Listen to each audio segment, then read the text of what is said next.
Hey guys, what's up? This is Seth on Modern Da Vinci, our latest post. This is all about trying to help you as a small business owner figure out exactly what are the most important things you should be focusing on in your business, especially as you head into the rest of the year. So here's the deal, and I understand this because I live with it every day. You got a million things going on. You're trying to figure out how to deal with your customers. You're trying to figure out how to get the right people in the door. You're trying to deal with cash flow, dealing with quality issues. I mean, it really doesn't matter what kind of business you're in. Doesn't matter how big you are. It's the same stuff. You're spinning 1,000 plates. Every day is crazy. It's a sprint trying to get somewhere. And yet it's really hard to take a step back and focus on the right things that are important to your business. So we came up with a framework to help you quickly and easily hone in on the things that are most important. This is a way to quickly identify strengths in your business and weaknesses in your business so that you can take action and do something about it. Okay, so with that said, what we did to help you get this done is develop a very handy checklist, bang, that you can download right from the site here that will help you run through this assessment, this health check diagnostic, if you will, and to do it probably in as few as 15 minutes, maybe even 10 if you're going to move fast. So what I want to do in this video is highlight some of the key areas, touch on each of the specific areas that are in the assessment.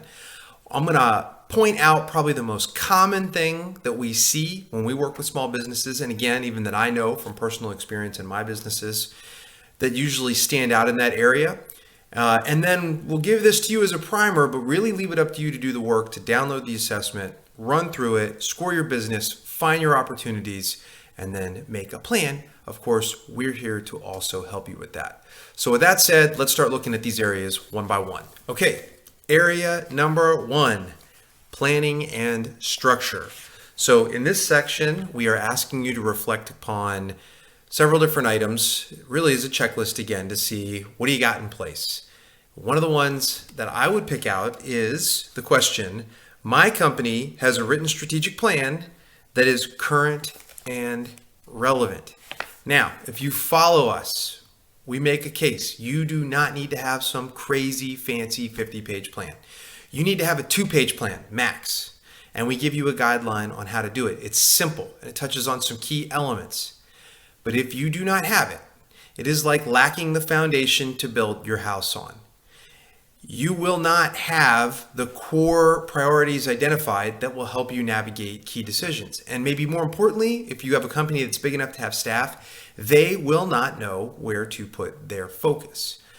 So if that is not in place, check out our resources or do whatever it takes to get your team together, set simple statement in terms of purpose, get a couple goals out there, take a look at the landscape of your business, figure out where those opportunities are, and align some goals to that. I'm telling you guys, you can knock this out in the course of a day or two. At the end of it, 1 or 2 page plan. It'll keep you running for the year. It'll keep you focused. Way worth the time investment to get that done. If you don't have it, stop everything else you're doing and make this a top priority because your survival depends on it. All right, area number 2, one of my personal favorites, leadership. So in this section, we're really asking you as a leader, whether you're the owner or senior person in the business, it doesn't really matter, right? All this stuff is still the same. What we're asking you to do is reflect on your own skills for a few minutes and pick out those things that maybe are holding you back in terms of your effectiveness, which in turn can really hold your business back. All right. So one of the key things I will point out here is one of our checklist questions is, do you have a mentor or trusted advisor that you can rely on for guidance and support? We all know this. Being a small business owner can be very lonely, especially if you're a sole proprietor. But even if you have a partnership, it can be lonely, right? It's tough to admit that you're nervous about the coming period. You're worried about making payroll. You're nervous about a client. A lot of times business owners hold that stuff in.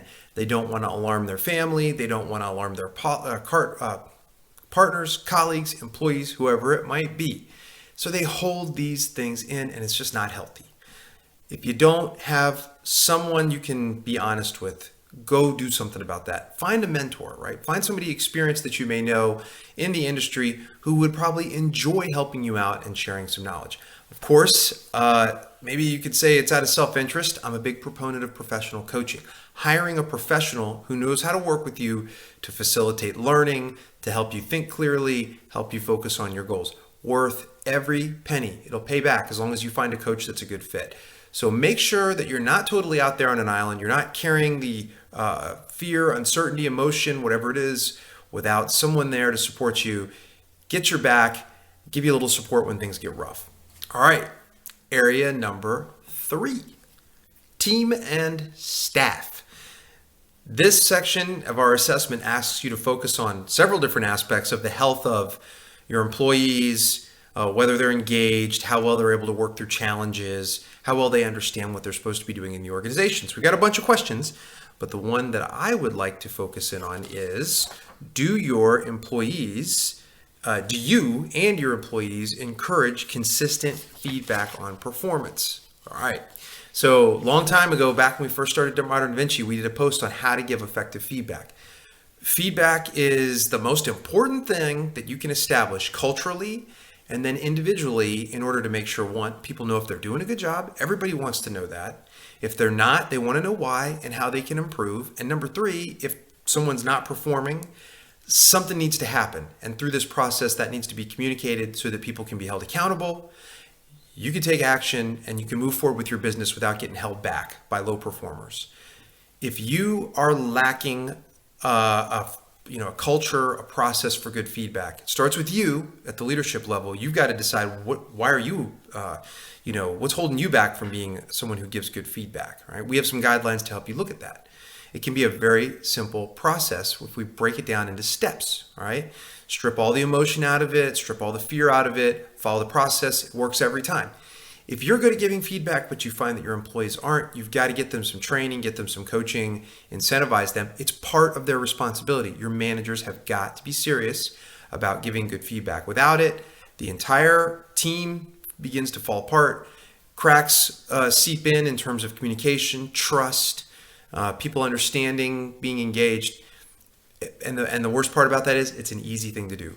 So if you don't have a good culture for giving feedback, you can grab our resources or others, but do something about it starting today. All right. Next area, customer relationship and reputation. So here we're challenging you to take a look at how your customers see you. What is it that your customers would say about you? Would they tell you directly, or what would they say about you in the market in general?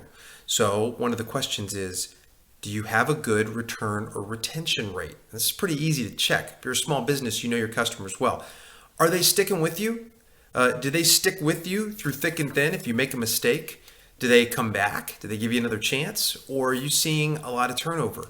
Obviously, turnover with customers, depending on what you do, is not a good sign. It means there's something missing, something in the relationship, something in the quality, something in the product that's not quite right. If you see that, you've got to do something to learn. What is it that's going on? So what I would strongly suggest that you do is pick out a couple customers where you do have some trust and open up a very candid dialogue. Say, we need your help. We need your input.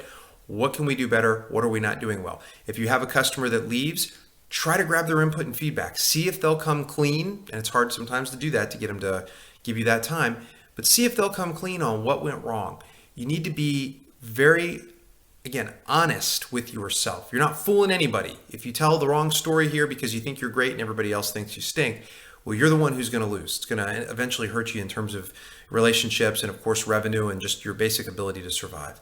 So if you don't see that customers come back, that's a big red flag, and you've got to come up with some tactical steps to learn what's going on so that you can put a plan in place to do something about it. Okay, next area is sales. Okay, and by sales, we're talking about filling your pipeline. We're talking about closing deals. We're talking about writing good proposals.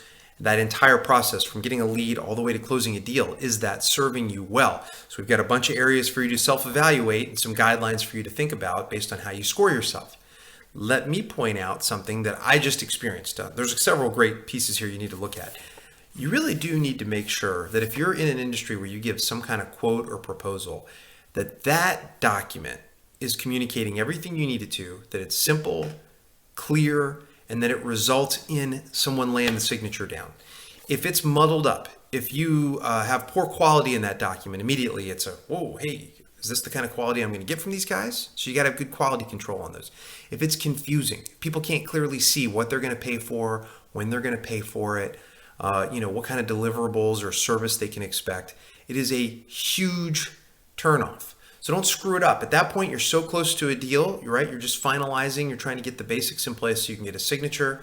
Make sure that's right. I said I just experienced it. I was reading a proposal from a firm the other day to my company. Right away, the very first paragraph, it just missed some of the key points that I thought should have been better captured in a prior discussion we had. Immediate turnoff. I mean, my thought was, man, these guys weren't listening as well as they should have. It's a killer because I didn't even really flip through the rest of the proposal. And not only I'm not really even in the mood to give them feedback. I'm just kind of in the mood to move on and let it go and, move on to the next pressing thing. I'll get to that again down the road. So they probably lost the sale just because the first paragraph in that proposal they were just lazy. They didn't pay attention to detail when they crafted it. Okay. So make sure that what you hand your potential customer is well done, accurate, simple, and clear. So it's a no-brainer for them to sign on the dotted line and get things going. All right, next area, online presence and messaging. Now, fortunately for you guys, our partner Mike here is an expert in this, and I'm not. So I'm not going to spend too much time talking about this. We do ask you in the checklist to look at everything from, how confident you are in your web presence to what kind of hits you're getting, the quantity and volume of leads you're getting, and being able to look into those things further and improve that. I'm just going to make the most basic point. It's the first item in our checklist. If you suspect that your website stinks, maybe you just bought a cheap template from a hosting company and threw it out there, put a couple words in there, you don't update it regularly, you don't really like the look and feel, it doesn't really match you with your company, you are going to probably pay a price for that. Now look, not all businesses rely on their website to generate business, but in this day and age, as you know, and this has now been a long time, that is one of the very first chances you have to make an impression on a potential customer. They look at your website. It doesn't have to be world class, but if it looks like a piece of junk, that is going to inform their perspective on you. So I would just say, if you know your website's struggling, if you know it is lacking at least a clean, modern look and feel, if you've really struggled to put a ton of content on there and you just can't get it in there, all I'm going to suggest is, look, be serious. Think about spending the money to have a professional come in and clean it up for you, streamline it, modernize it, put it on a good platform that's going to show up well across all different, browsers and devices, and just get it out of your mind. All right. You need help. Don't be afraid to get help. You got to spend a couple $1,000 on this. I mean, hey, no business owner likes spending a bunch of money, but this is one that has almost, you don't have a choice. If you don't get this right, you're going to lose customers. We've all experienced this. Just the other day, looking at a potential partnership with a business, had a hard time finding their website, wasn't even showing up right in, a web search. When I did get to it, it just looked like crap. And I immediately thought, these guys are amateurs. And, they may not be, but that's the impression I had. And I was really turned off. It really sapped my energy going into later discussions. I just thought, these guys don't have what it takes to make a great impression on my clients. I mean, if they don't make a good impression on me, why am I going to trust them as a partner? So don't slack on the website, guys. Get some help. You're busy. You're probably not a developer. You don't know how to do it. Spend some money to get a pro in there to clean things up and make it right. All right, a couple more areas to go, but these are all important. We don't want to cut any one of these short. Next area is products and services. So this is all about asking you to run down this checklist. This is what I'm looking at while I'm talking to you guys here. And to really evaluate, are your products aligned with what it is that you're great at, that what you do, and are they aligned with real problems that your customers have? Now, I've kind of boiled down, our checklist into two big themes, but I really want to focus on this idea of, do your products align with really who you are? Here's what I see a lot of. I see a lot of small businesses. They really want to make a buck. And so they tend to chase maybe 10, 20 different things that they think they can do. They got all these great ideas. And so sometimes you'll really see this when you go to a website and it'll say, oh, here's a small business. Let's look at their offerings and capabilities. And there's like 20 things. All right. You see this a lot like around here with professional service companies. They do project management. They do consulting. They do training. They do technology support. And I'm like, only like 10 people work there. How do you do all those things? And I understand what's happening. They're, trying to chase that lead, trying to make a buck. They don't want to risk losing work where they feel like they have some expertise. And I would just challenge you to take a step back and truly ask the question, what are we really good at? What are the very small number of things that we're excellent at? And how does that align with our purpose, what we came here to do? And then you further extend into saying, and how does this solve our customers' most pressing problems? When you get alignment between those things, you're going to get sales, and you know that you've got the right products in play. So if you're struggling with this, if you're getting spread a little too thin, you're going to need to take a step back, follow some of the recommendations we make here, look for alignment and simplicity. Find those few things, lock them down, validate that they meet your customers' needs, and that will get you more growth in sales than being spread out across 50 things that you're just mediocre at. All right, last one, operational effectiveness and efficiency. Yet another one near and dear to my heart. Being in small businesses and being the chief operating officer in those businesses, meaning I handled everything from setting up the basic IT to accounting to taxes to quality control. I mean, just trying to make sure we had stuff like SharePoint sites with templates. I mean, here I am, the business owner, one of the prime, consultants, client, relationship people, but I'm also trying to do all this crap. And it is a drain, and it also is necessary. And as your company grows, the importance of being able to scale up in those things, one, as a leader or a critical contributor to the business, getting yourself out of those things. And also, though, number two, making sure your business can scale so that you have a best practice. Well, everybody can get to it. You have information on your clients, the interactions. People can actually see it in your business, so you're not wasting time replicating work, doing whatever it is. So my recommendation here is get help. You need to do the things you're good at. If you're a coach, be a coach. You're going to have to spend some money to pay someone to do your books and your invoices. Yeah, it's worth it. That time's going to come back to you. Plus, if you're like me, those things drain your energy. They drive you nuts. I'm not a good bookkeeper. I'm not an accountant. I need help from those things. And I will tell you personally, I have dragged my feet because of the expense, and I regret it. Every month, for those of you guys that are in my same shoes, you get around that time of the month where you're supposed to be worried about those things, and it's just like the worst feeling ever. And you don't have a choice. They got to get done. You don't get paid if you don't invoice in this one particular example.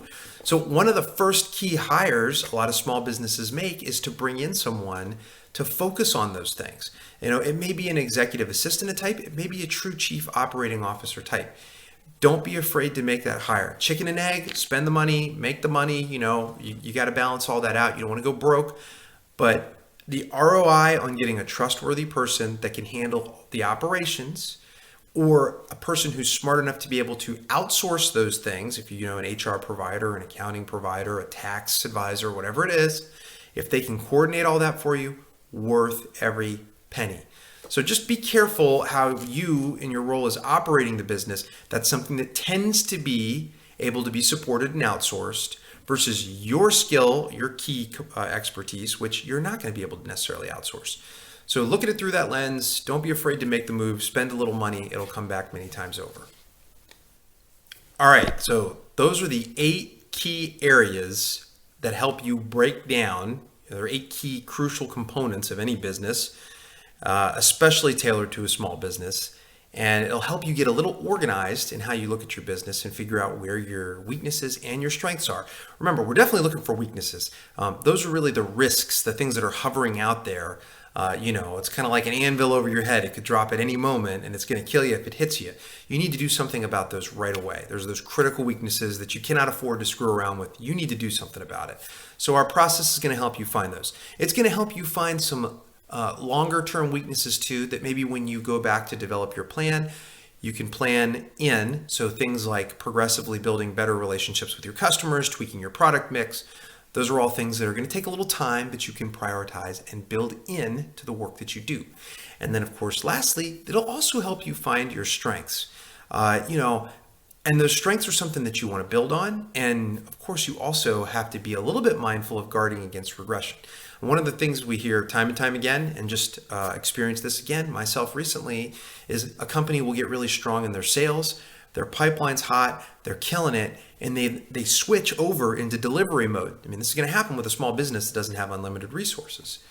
Well, so you'd say we have a real strength in our pipeline. Well, 3 months passed, 6 months passed, pipeline hasn't been replenished.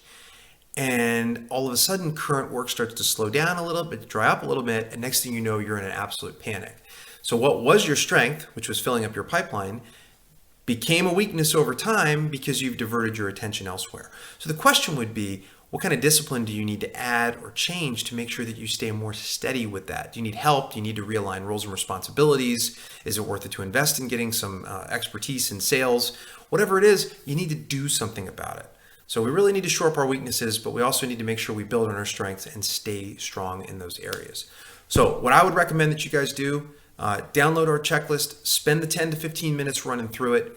For every section, you're going to score your answers, and then based on your score, we're either going to put you in kind of a low, medium, high bucket, and each of those comes with some simple guidance that'll give you some ideas on what to do next. And of course, we are here to help you with this. Give us a call. Shoot us a note. We regularly work with small businesses to run them through this process. We can do it in a facilitative way, add our expertise into it, and help you build a plan. We provide that kind of our support for our members, but we also do this kind of work on a custom basis for the clients we work with, on an individual basis. So thanks as always. Make sure you sign up and stay in touch. We're here to help.